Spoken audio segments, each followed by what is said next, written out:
Hola, bienvenidos a todos de nuevo en el canal El Profe Albert.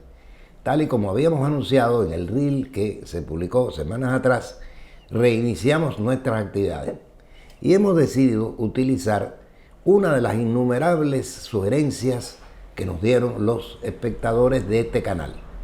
En primer lugar, uno de ellos nos dijo algo que nos llamó la atención: referirnos a las tendencias del arte contemporáneo.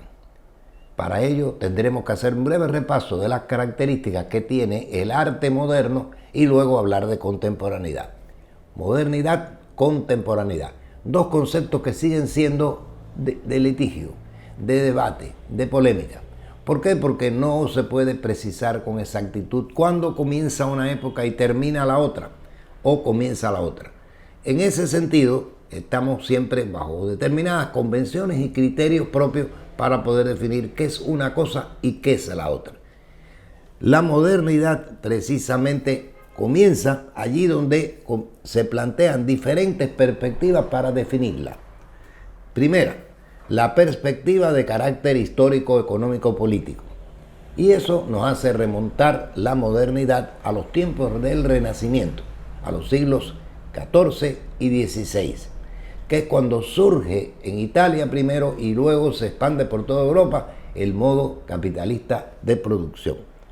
La segunda perspectiva estará determinada por el discurso político. Acá nos referimos a esos textos, a esas ideas, a ese imaginario que se engendró precisamente un poco después, en el siglo XVIII, con la razón moderna, ante todo con la figura de Renato Descartes y su discurso con respecto al método y a otras cuestiones. Y cerrando este ciclo, la Ilustración francesa, que desarrolla el discurso fundamental desde el punto de vista político en los siglos XVII y XVIII. Esa es la característica o la perspectiva del discurso político. Y por último, tenemos la perspectiva de carácter artístico-cultural, que la ubicamos a finales del siglo XIX, con el surgimiento de un movimiento poderoso que fue el impresionismo. Quiero aclarar que esta legitimación de una división exacta, finales del siglo XIX, XVII, XVIII, estos siglos que hemos mencionado anteriormente, tienen un carácter que fluctúa. Depende de la región de Europa, depende del lugar donde podamos comenzar a estudiar estas características. Digamos, hay países que quedan algo retardados en este proceso vertiginoso y otros que van muy acelerados. Depende entonces de esas cualidades que se presente una u otra manera de ver este discurso.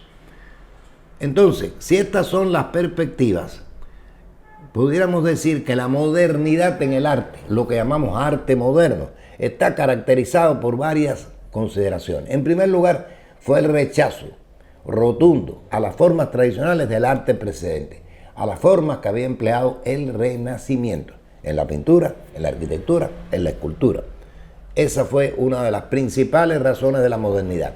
Segundo lugar, se privilegia la pureza del medio manifestación. O sea, cada uno de los medios manifestaciones conocidos en la actualidad, a la que se agregó en el siglo de la modernidad, en el primer siglo de la modernidad, estaba el surgimiento de la fotografía como una nueva manifestación. Y esto se mantenía, el fotógrafo era fotógrafo, el grabador era grabador y así sucesivamente cada uno en su espectro, sin mudarse a otros niveles de consideración. Se buscó lo que se conoce como novedad progresiva de las soluciones formales, de las soluciones morfológicas. El concepto de progreso fue acuñado por la Ilustración, un concepto que hoy estamos a la vuelta de él, porque ya no consideramos que las cosas en la vida personal y en la vida social puedan siempre ser progresivas. Progreso como un ascenso constante, indetenible, desde formas inferiores a formas superiores.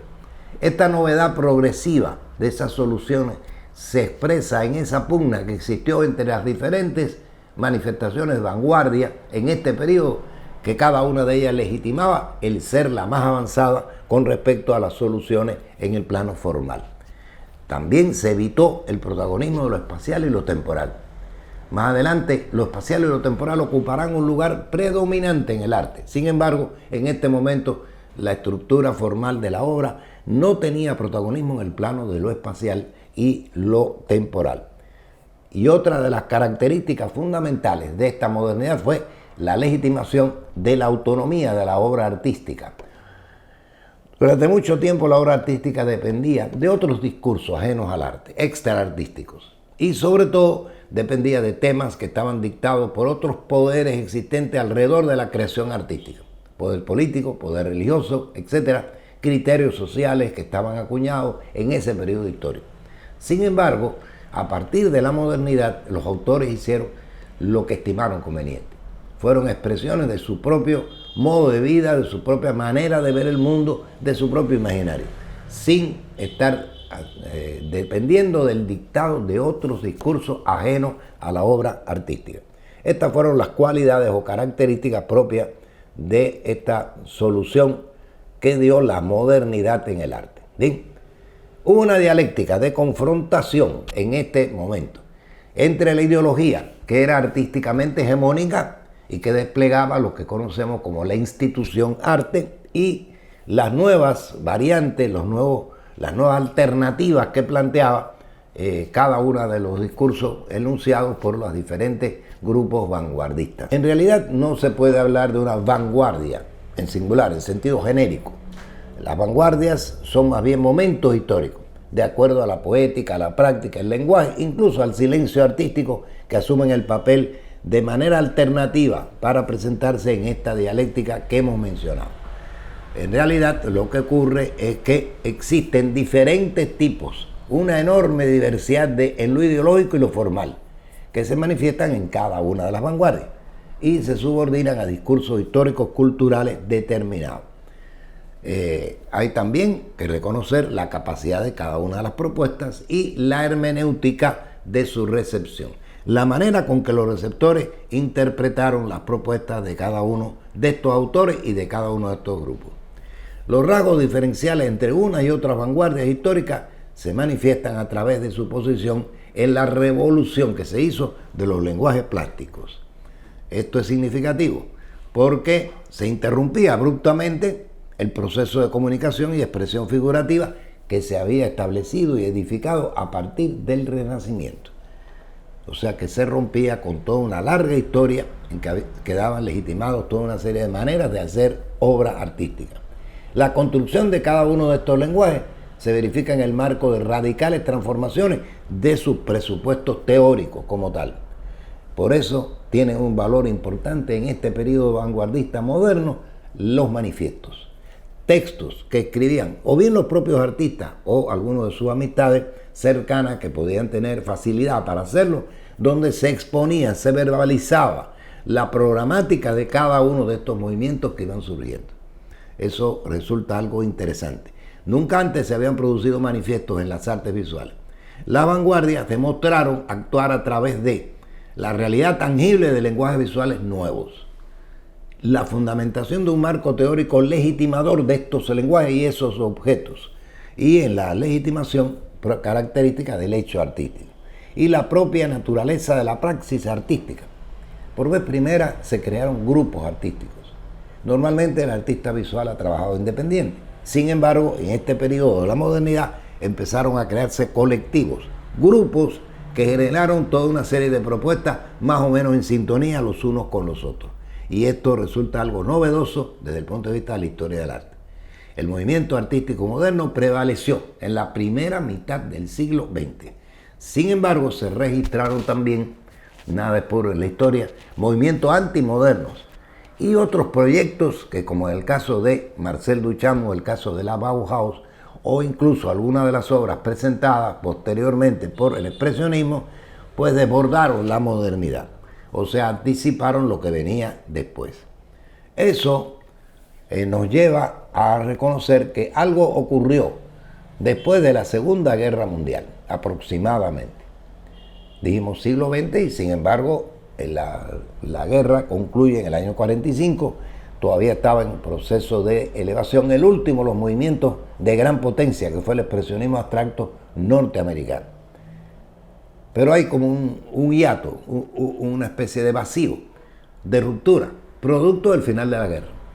Y comenzaron a surgir lo que algunos autores llamaron post-vanguardia, es decir, los grupos que aparecieron después de la Segunda Guerra Mundial con un carácter de propuesta artística muy significativo. Sin embargo, entre los años 60 y 80 se fue gestando un movimiento que implicó ya dejar atrás a la modernidad y comenzar con otra etapa, que convencionalmente, repito, convencionalmente se denomina contemporaneidad y que crea a veces algunas confusiones. Todavía alguna cosa que se hace hoy se le dice moderna por tradición, a pesar de que la modernidad desde el punto de vista artístico concluyó más o menos en los años 60-80. Y estas nuevas formas implican engendrar una nueva etapa en el arte, que fue la contemporaneidad. ¿Qué caracteriza esta nueva etapa? Las categorías y paradigmas de la modernidad fueron puestas en suspenso y más bien colapsaron. Por el contrario, de manera enfáticamente diferente a lo que había ocurrido, se expanden los medios, soportes y materiales. Se produce una enorme expansión de todos estos elementos y ya no puede decirse estos son los medios, estos son los soportes o materiales que se usan en las artes visuales. ¿Qué se puede utilizar en artes visuales? Todo lo que entienda el artista posible de ser empleado.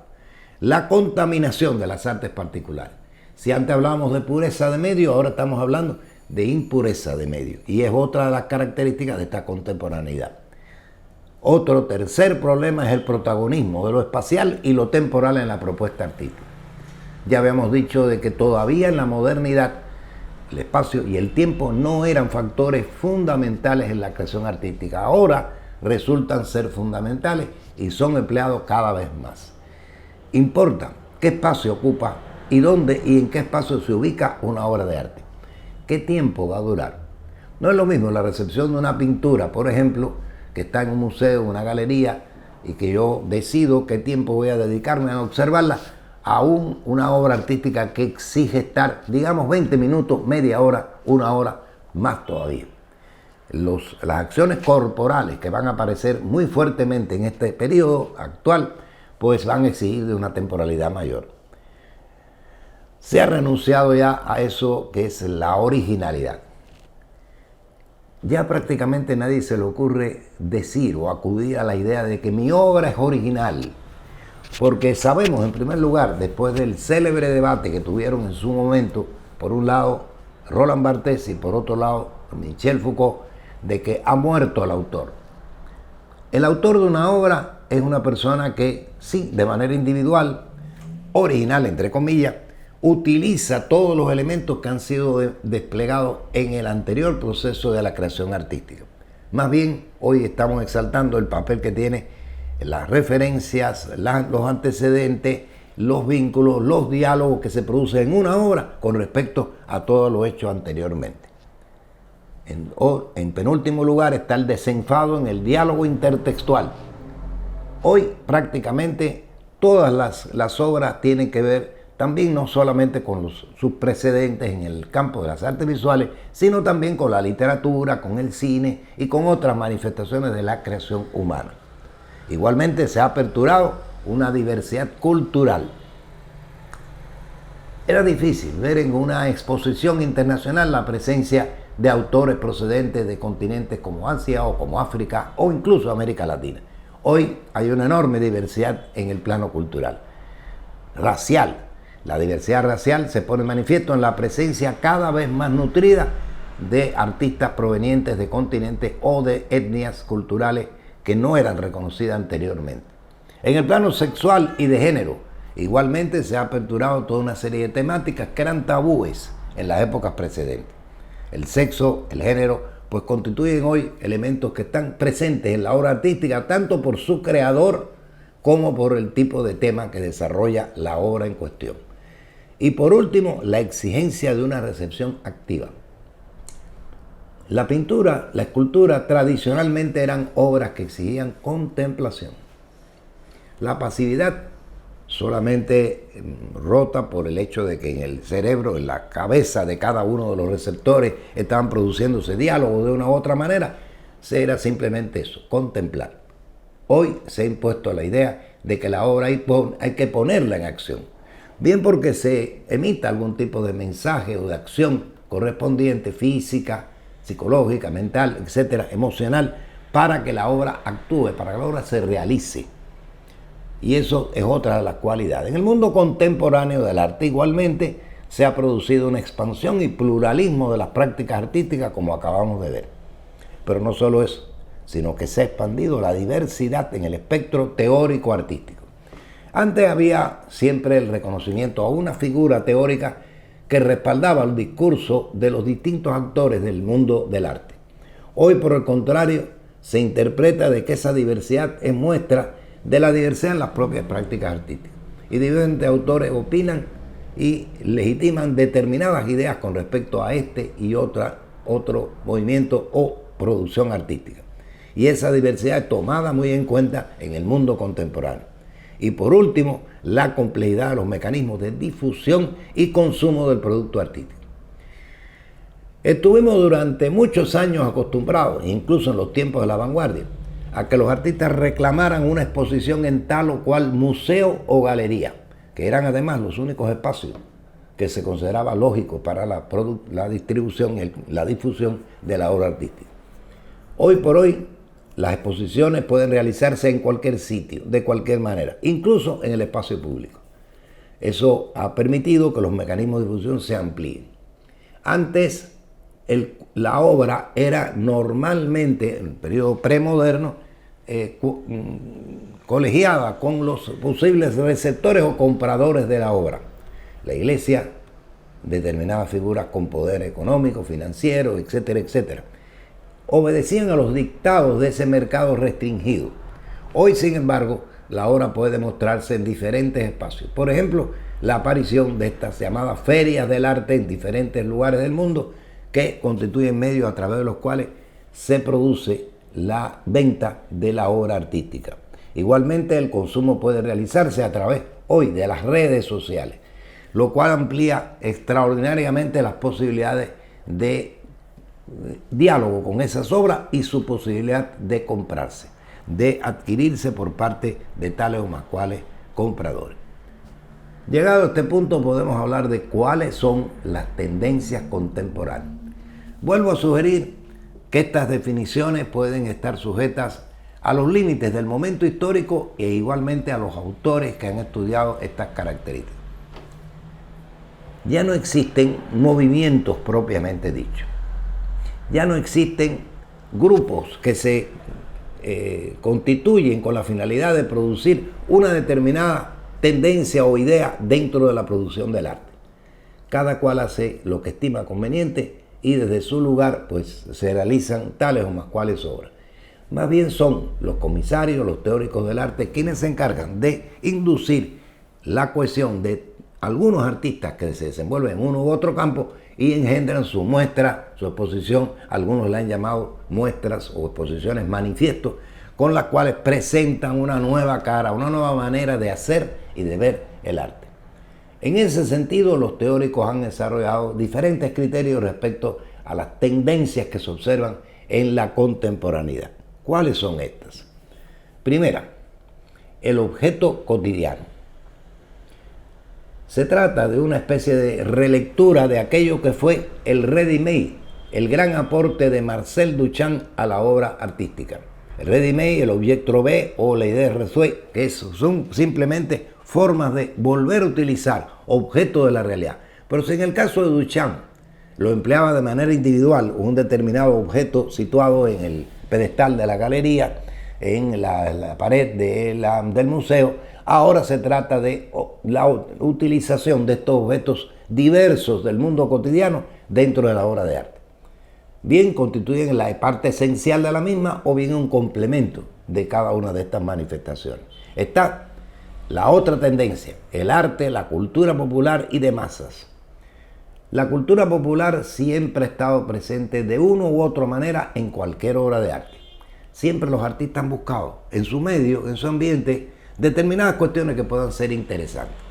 Pero se trata de que hoy esta cultura popular está cada vez más vinculada con la producción, la propaganda y la difusión de objetos culturales de diferente índole.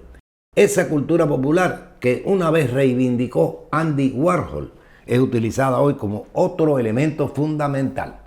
Varias obras en la actualidad pues tienen esa continuidad de Warhol en el sentido de la cultura de masas.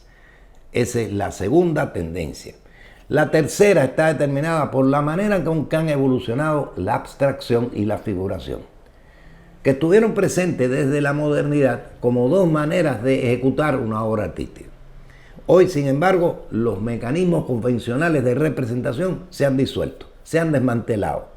Y hoy hablamos de una obra que puede ser abstracto-figurativa, figurativa-abstracta, y se mezclan estos elementos sin establecer líneas de definición claras y bien demarcadas.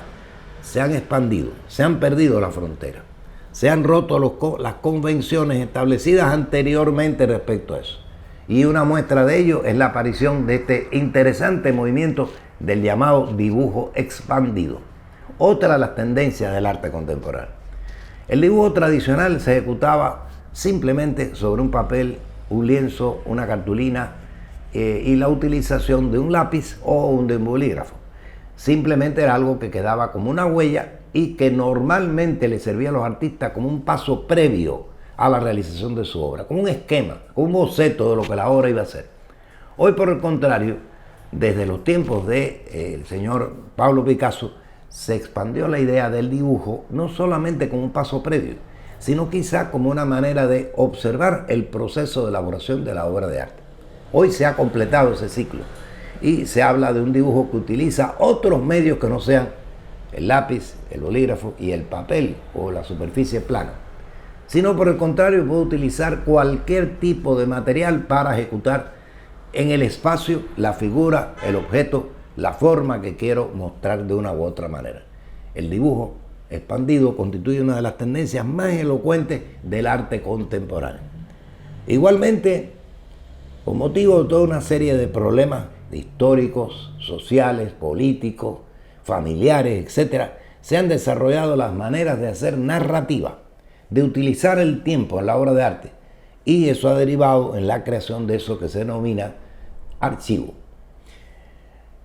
Cambios en nuestra percepción fisiológica y psicológica del tiempo, que han sido favorecidos por los avances de la ciencia y la tecnología. Evidentemente, hoy tenemos una manera de ver el mundo distinta y de apreciar el tiempo de una forma diferente gracias a la tecnología contemporánea.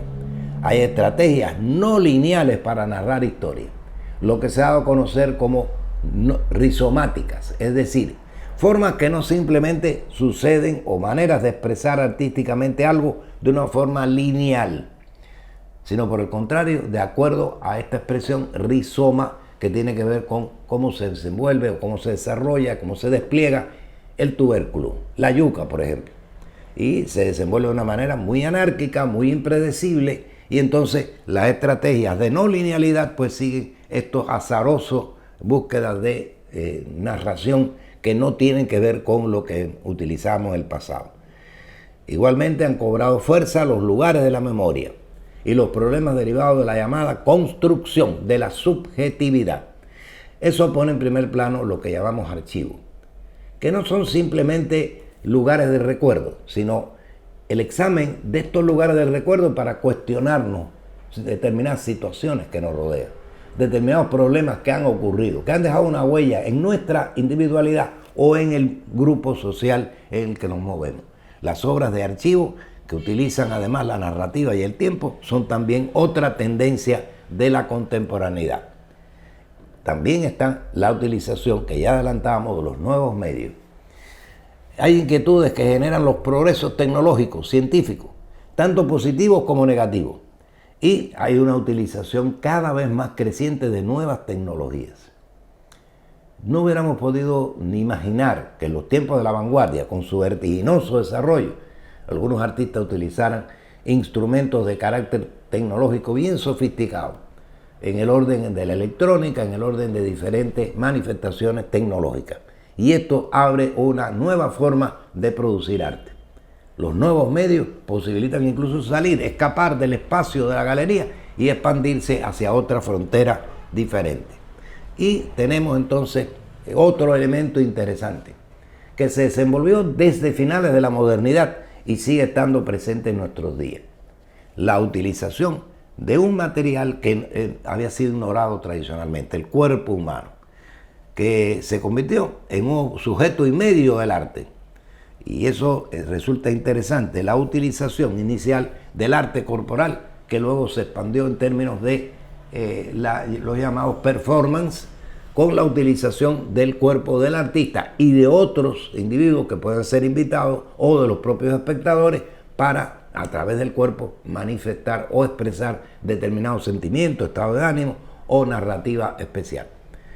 Y también se ha incorporado dentro de este marco del cuerpo la fascinación por lo abyecto, lo desagradable, lo que antes hubiéramos considerado muy feo, muy malo para el arte, la hibridez, la mutación de toda una serie de organismos reales en la Tierra y nuestra propia manera de incorporar elementos que eran ajenos a nuestras individualidades antes nos lleva a un camino de hibridez y de mutaciones.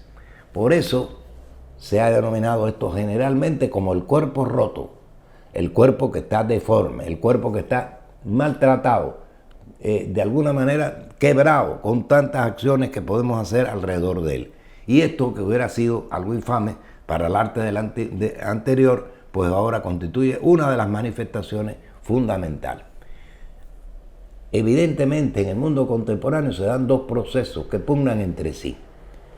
El de la globalización, es decir, la cada vez mayor interdependencia de los países, de las regiones, de las etnias culturales, etc.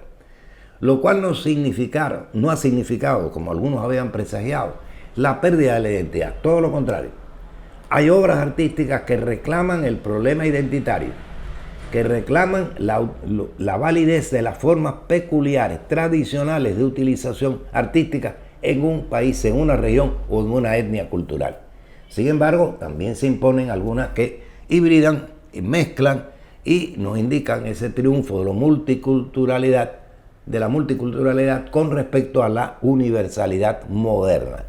Es otra manera de expresar una tendencia del arte contemporáneo.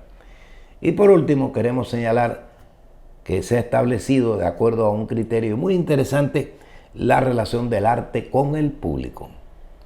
Eso que fue teorizado ya bajo el título de estética relacional, puede haber otros nombres, puede haber otra idea, pero lo interesante es el creciente interés de artistas por la concepción de obras que señalen como elemento esencial el conjunto de relaciones sociales, la configuración de comunidades temporales.